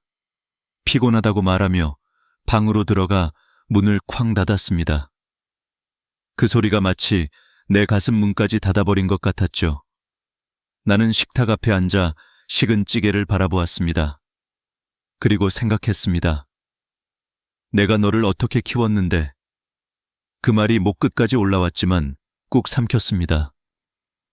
그 말을 해봤자 딸이 달라질 리 없다는 걸 이미 알고 있었거든요. 오히려 딸은 이렇게 말했을 겁니다. 아, 또 시작이네. 엄마는 왜 맨날 감정적으로 굴어? 그렇게 말하면 나만 더 작아지고 내 마음은 더 허물어질 뿐이겠죠. 사람은 이상합니다. 가장 사랑하는 사람에게서 가장 깊은 상처를 받습니다. 남의 말에는 참고 웃을 수 있는데 자식의 말 한마디에는 마음이 무너집니다. 내가 이 아이한테 이렇게 무시당할 사람이었나 하는 생각이 밤마다 목을 조여옵니다. 하지만 여러분, 이제는 더 이상 참지 않아야 합니다. 사랑이 존중을 잃는 순간 그것은 사랑이 아니라 종속이 됩니다. 사랑이 깊을수록 경계가 필요합니다. 그렇지 않으면 그 사랑은 결국 자신을 파괴하죠. 그날 밤 나는 처음으로 내 마음을 지켜야겠다고 결심했습니다. 다음 날 딸이 방에서 나오자 나는 조용히 한마디를 꺼냈습니다. 연아야, 그 말, 너 친구한테도 그렇게 하니? 딸은 멈춰 섰습니다. 무슨 뜻인지 몰라서 나를 쳐다봤죠. 나는 고개를 들고 딸의 눈을 바라보며 천천히 말했습니다. 친구한테도 지겹다고 말해. 친구가 해준 밥에도 그런 말 해. 아니면 상처 줄까봐 참니? 그런데 왜 엄마한테는 그렇게 쉽게 말할 수 있니? 그 말이 공기 속에 길게 남았습니다. 딸은 아무 말도 하지 못했고 방으로 돌아가던 발걸음이 멈췄습니다. 한참 뒤 방문이 열리며 딸이 나왔습니다. 엄마, 내가 좀 예민했나 봐요. 미안해요. 그 한마디에 나는 눈을 감고 조용히 고개를 끄덕였습니다. 그날 밤 나는 깨달았습니다. 자식을 바꾸는 것은 잔소리나 눈물, 그리고 희생이 아니라 자각이라는 걸요. 내 말 한마디가 딸의 마음을 흔들었습니다. 너 친구한테도 그렇게 하니? 이 짧은 문장은 비난이 아니라 거울이었습니다. 자식이 자기 모습을 비춰보게 만드는 거울이죠. 그날 이후 나는 다짐했습니다. 이제는 감정으로 싸우지 않겠다고, 대신 존중을 요구하겠다고. 부모가 자식에게 진짜로 원하는 건 돈도 도움도 아닙니다. 단지 한 사람으로서의 존중입니다.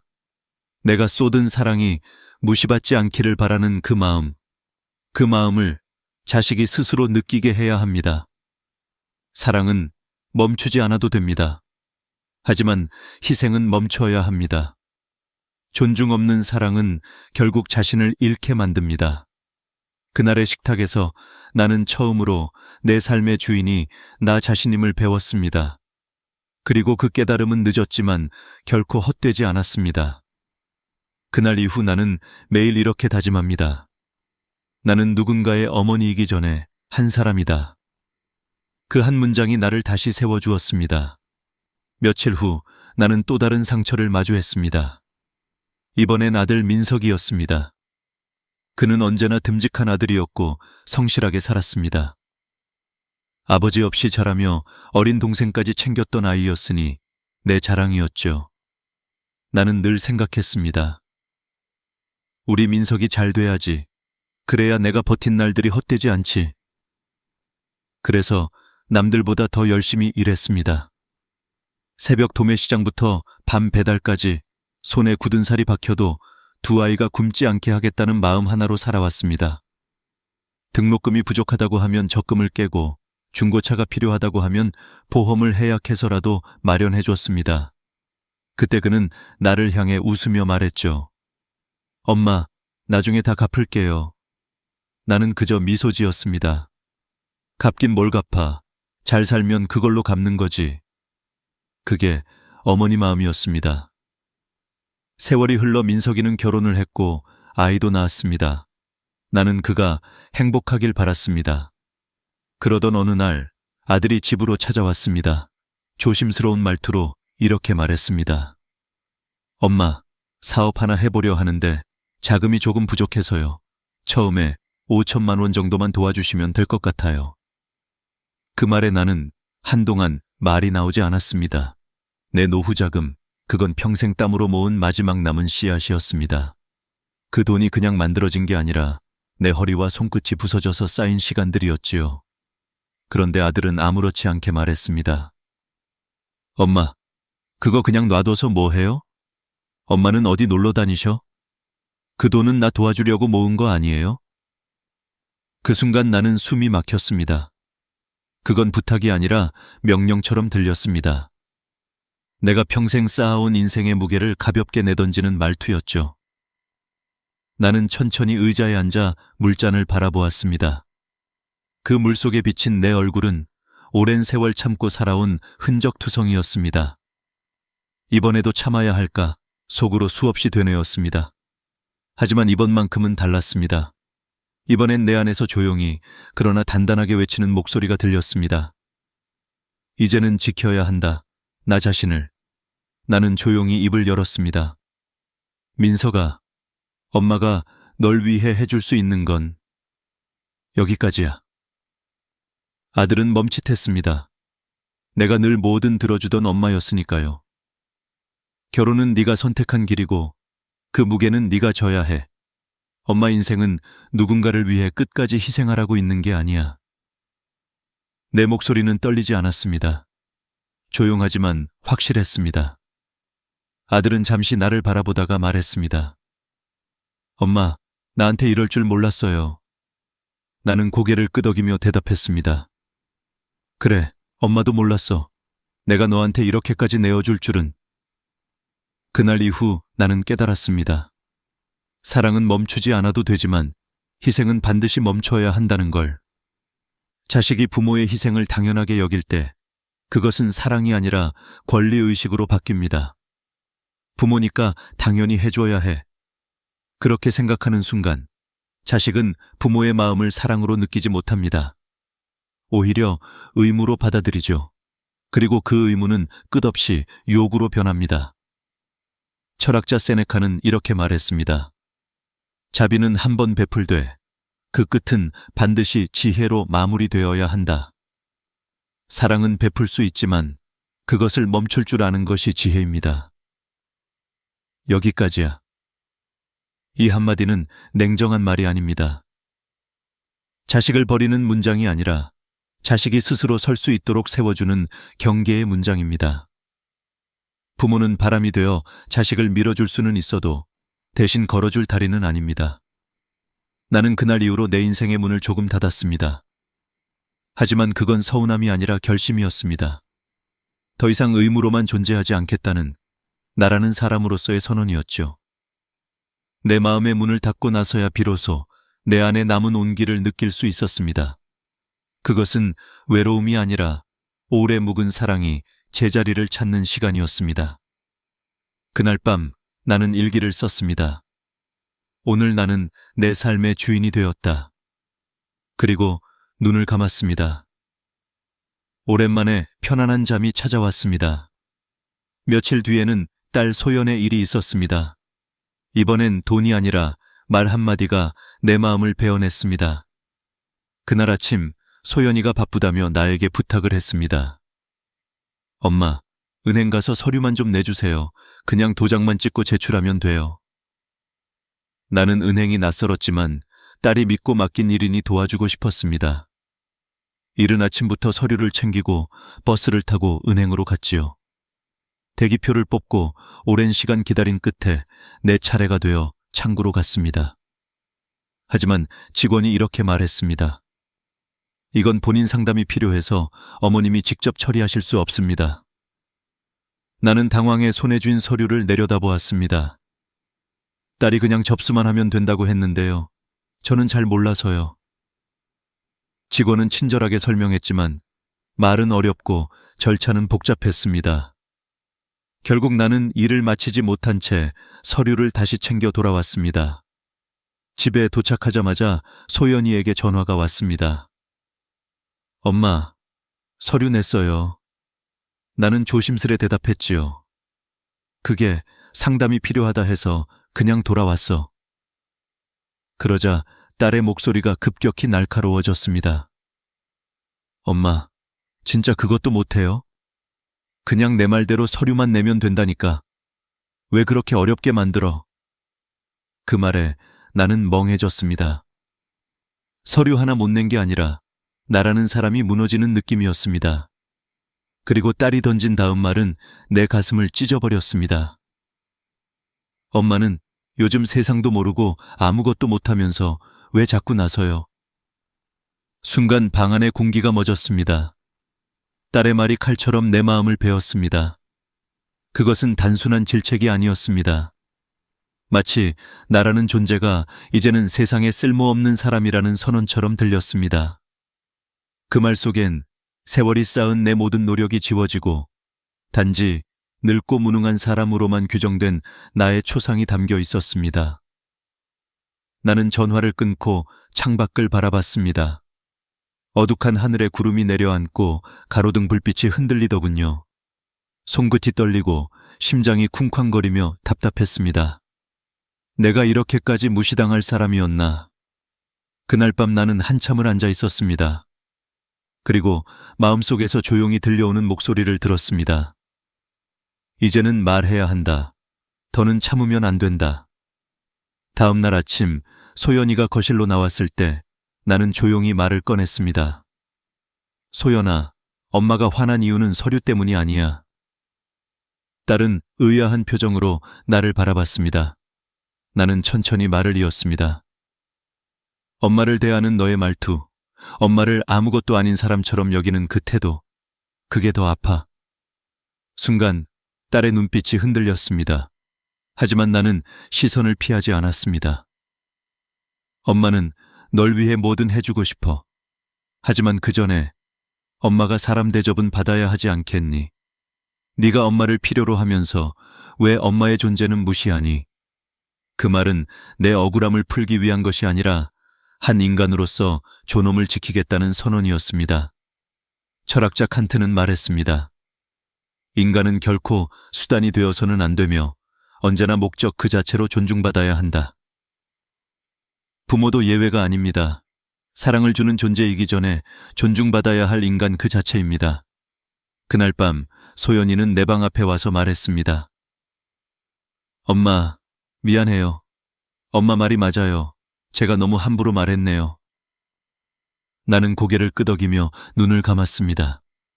그 말이 진심이라는 걸 느낄 수 있었으니까요. 그날 이후 나는 깨달았습니다. 존중은 우연히 받는 것이 아니라 스스로 지켜낼 때 생겨나는 것이라는 걸요. 부모가 스스로의 존엄을 지킬 때 자식은 비로소 사랑의 무게를 배웁니다. 우리가 아무 말 없이 참고만 살면 자식은 배울 기회를 잃습니다. 내가 존중을 지킬 때 그것이 바로 자식에게 가르침이 되는 것입니다. 그날 이후 나는 딸을 원망하지 않았습니다. 오히려 감사했습니다. 그 덕분에 나는 늦게나마 배웠으니까요. 나는 누군가의 엄마이기 전에 하나의 인간으로서 존중받아야 할 존재라는 것을요. 그 깨달음은 내 삶의 무게를 가볍게 만들었습니다. 존중은 멀리 있는 게 아니었습니다. 내 안에서 내가 나를 지킬 때 생겨나는 것이었습니다. 며칠이 지나고 또 다른 일이 생겼습니다. 이번엔 컴퓨터 때문이었습니다. 소연이가 전화를 걸어 말했습니다. 엄마, 컴퓨터 켜져 있어요. 내가 말하는 대로만 하면 돼요. 클릭 몇 번만 하세요. 그날 회사에서 프린트가 되지 않아 대신 서류를 인쇄해달라는 부탁이었지요. 나는 천천히 컴퓨터 전원을 켜고 화면을 바라보았습니다. 익숙하지 않은 로그인 창, 알 수 없는 영어 메시지들, 그리고 멈칫거리는 마우스. 손끝이 떨렸습니다. 이게 그 첨부 파일인가? 중얼거리며 한참을 찾았지만 아무리 눌러도 서류는 열리지 않았습니다. 결국 나는 다시 전화를 걸었습니다. 소연아, 이거 파일이 안 열리는데? 그때 딸의 말투가 툭 튀어나왔습니다. 아, 진짜 엄마는 이런 것도 못해요? 이래서 내가 뭐 좀 부탁하면 스트레스라니까. 그냥 스마트폰 하나도 제대로 못 다루면서. 그 순간 내 귀에 꽂힌 말은 단순한 짜증이 아니었습니다. 그건 선언처럼 들렸습니다. 엄마는 이제 아무것도 할 줄 모르는 사람이다. 마우스를 쥔 손이 천천히 내려앉았습니다. 내 인생이 갑자기 낡은 가구처럼 느껴졌습니다. 기술을 모른다는 이유로 뒤처진 사람으로 취급받는 현실이 그렇게 차가울 줄은 몰랐습니다. 나는 조용히 말을 꺼냈습니다. 소연아, 엄마는 못하는 게 아니라 모르는 거야. 모른다고 해서 무능한 건 아니야. 모르는 건 배우면 되는 거고 그걸로 사람 자체를 무시하면 안 돼. 딸은 그제야 숨을 고르며 말이 없었습니다. 하지만 나는 마지막으로 한마디를 덧붙였습니다. 네가 나보다 조금 더 많이 안다고 해서 엄마가 너보다 못한 사람이 되는 건 아니야. 그 순간 전화기 너머의 정적이 길게 이어졌습니다. 그리고 딸의 목소리가 낮게 떨렸습니다. 엄마, 미안해요. 제가 너무 예민했어요. 다시 알려드릴게요. 그 말이 끝나자 나는 조용히 눈을 감았습니다. 딸의 마음이 다치지 않길 바랐습니다. 그날 이후 소연이는 나에게 설명할 때 짜증을 내지 않았습니다. 천천히, 부드럽게 말했죠. 엄마, 이번엔 이렇게 해보세요. 그 작은 변화 하나가 내 마음을 따뜻하게 했습니다. 나는 깨달았습니다. 세상은 기술로 바뀌었지만 존중은 여전히 마음으로 전해진다는 것을. 요즘 사람들은 스마트폰을 잘 다루면 능력 있는 사람, 그렇지 않으면 뒤떨어진 사람이라 말합니다. 하지만 심리학에서는 이런 태도를 연령 편향이라 부릅니다. 나이가 많다는 이유로 능력이 없다고 단정하는 편견이지요. 그건 단순히 무례한 것이 아니라 관계를 병들게 하는 폭력입니다. 공자는 말했습니다. 늙은 이를 공경하되 그 뜻까지 헤아려야 한다. 겉으로 예의를 지키는 게 아니라 그 마음을 진심으로 이해해야 한다는 뜻이지요. 부모는 단지 무엇을 할 수 있느냐로 평가받는 존재가 아닙니다. 그들이 살아온 세월, 그 시간 속에 담긴 마음이 바로 존중의 이유입니다. 그날 이후 나는 작은 일에도 마음의 균형을 잃지 않으려 했습니다. 그리고 내 안에서 한 문장이 자라났습니다. 모른다고 해서 무능한 게 아니다. 이 말은 단순히 나를 위로하는 문장이 아니었습니다. 나를 다시 세워주는 문장이었습니다. 나는 이제 두렵지 않았습니다. 세상이 너무 빨리 변해도 괜찮았습니다. 왜냐하면 변하지 않는 가치가 있다는 걸 알았으니까요. 그건 바로 존중입니다. 존중은 배우는 속도보다 마음의 깊이에서 시작됩니다. 내가 모르는 걸 부끄러워하지 않고 대신 배움을 기꺼이 받아들이는 것. 그것이 어른의 품격이자 부모의 존엄이었습니다. 그날 밤 나는 컴퓨터를 끄며 천천히 속삭였습니다. 내가 모르는 게 아니라 아직 공감하지 못했던 것뿐이야. 그 말이 내 마음을 따뜻하게 감쌌습니다. 그리고 나는 깨달았습니다. 존중이란 결국 사랑을 배우는 또 다른 이름이었습니다. 며칠 후 나는 다시 아들 민석이의 집을 찾게 되었습니다. 이번엔 부탁이 아니라 손주를 하루 봐달라는 전화였습니다. 며느리가 갑자기 일이 생겨서 하루만 도와달라는 말이었지요. 나는 흔쾌히 수락했습니다. 아침 일찍 도시락, 아기 간식, 여벌옷까지 꼼꼼히 챙겨서 2시간을 넘게 버스를 타고 갔습니다. 오랜만에 손주를 안으니 마음이 따뜻해졌습니다. 그러나 하루는 길었습니다. 젖병을 씻고 이유식을 만들고 낮잠을 재우고 울음을 달래며 하루가 순식간에 흘렀습니다. 그날 나는 밥 한 숟가락 제대로 먹지 못했지만 손주의 웃음을 보는 것만으로도 행복했습니다. 저녁 무렵 아들과 며느리가 퇴근해서 들어왔습니다. 문을 열고 들어오자마자 민석이가 식탁 위에 놓인 이유식을 보고 인상을 찌푸렸습니다. 엄마, 애한테 이런 이유식 먹이면 안 돼요. 요즘은 알러지 단계를 봐가며 하나씩 먹이는 거라니까요. 나는 순간 멈췄습니다. 먹인 게 잘못이었나 싶었죠. 그런데 며느리가 한마디를 더 했습니다. 그리고 낮잠도 너무 오래 잤나 봐요. 이러면 오늘 밤에 또 못 자요. 요즘은 다 수면 교육하는데 어머니는 이런 기본도 모르세요? 그 말에 나는 손끝이 떨렸습니다. 아침부터 한시도 쉬지 못하고 돌봤는데 돌아온 건 감사가 아니라 비난이었습니다. 식탁 위엔 내가 싸온 도시락이 아직 남아 있었고 그 도시락마저 차가워져 있었습니다. 나는 천천히 그 도시락을 바라보다가 말없이 가방을 들었습니다. 그제야 민석이가 눈치를 채고 물었습니다. 엄마, 어디 가세요? 나는 잠시 숨을 고르고 조용히 말했습니다. 그래, 엄마가 모자랐나 보다. 그럼 이제 너희가 직접 해보렴.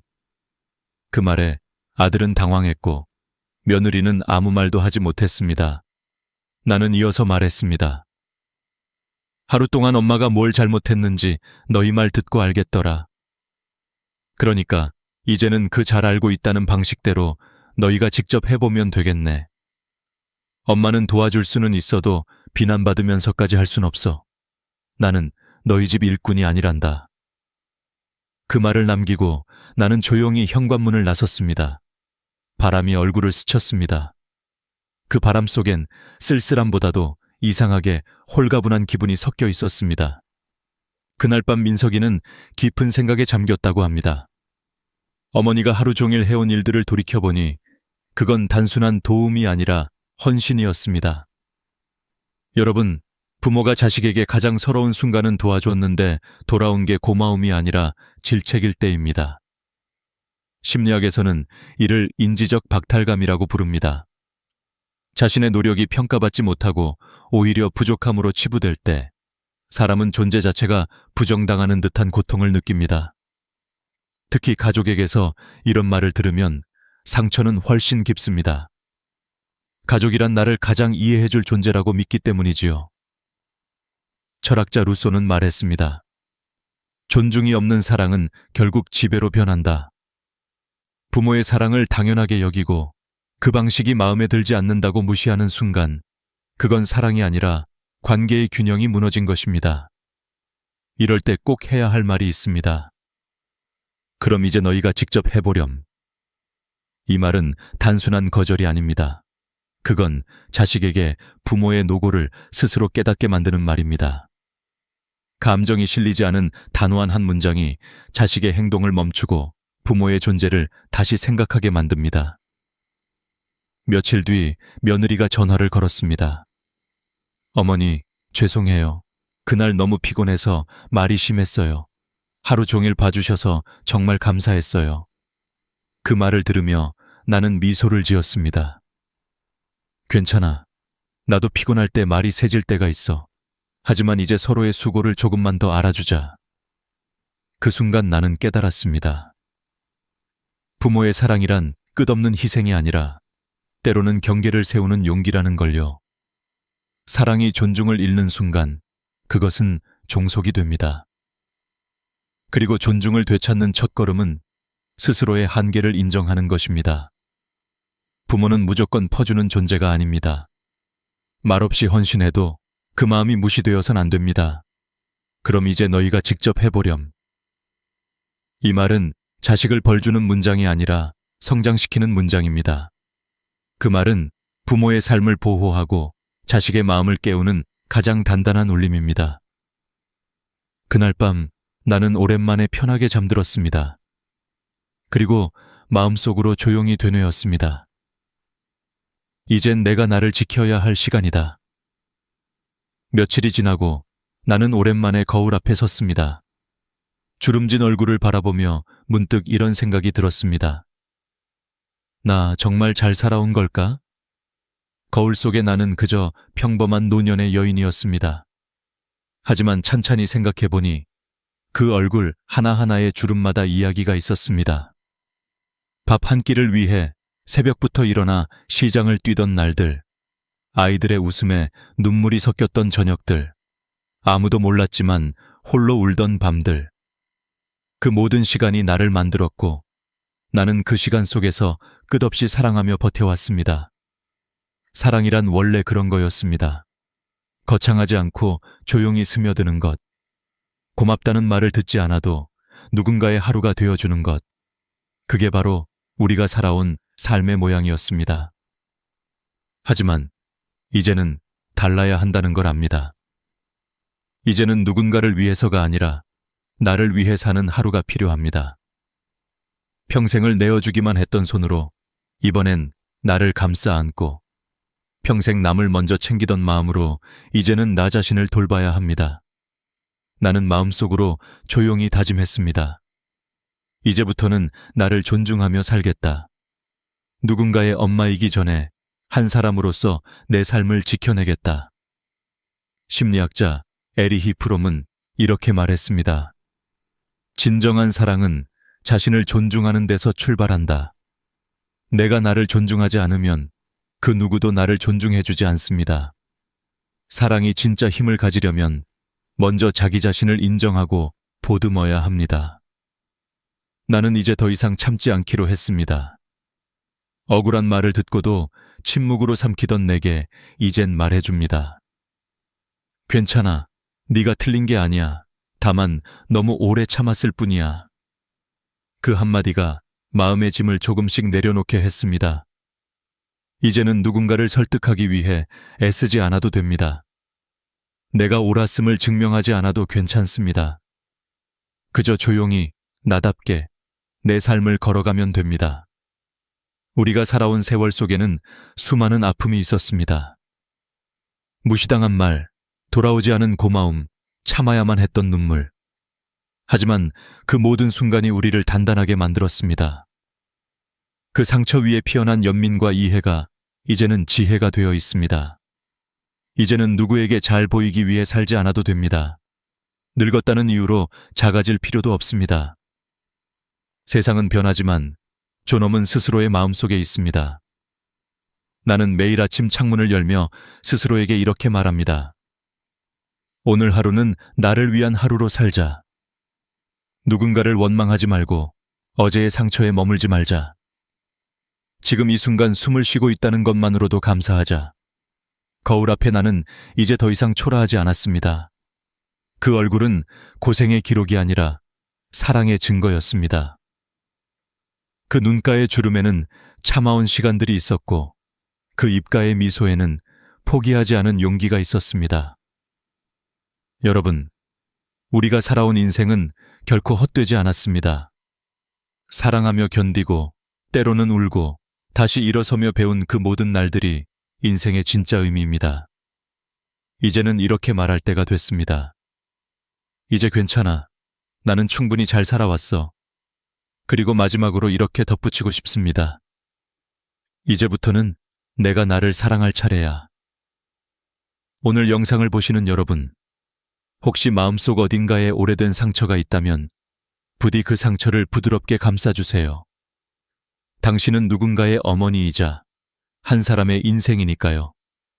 오늘 이야기가 마음에 닿았다면 좋아요와 구독으로 함께 해주세요. 그리고 댓글로 여러분의 이야기를 들려주세요. 당신의 한 문장이 누군가의 내일을 바꿀지도 모릅니다. 오늘도 마음 따뜻한 하루 되세요. 이상으로 마음 풀고 가세요였습니다.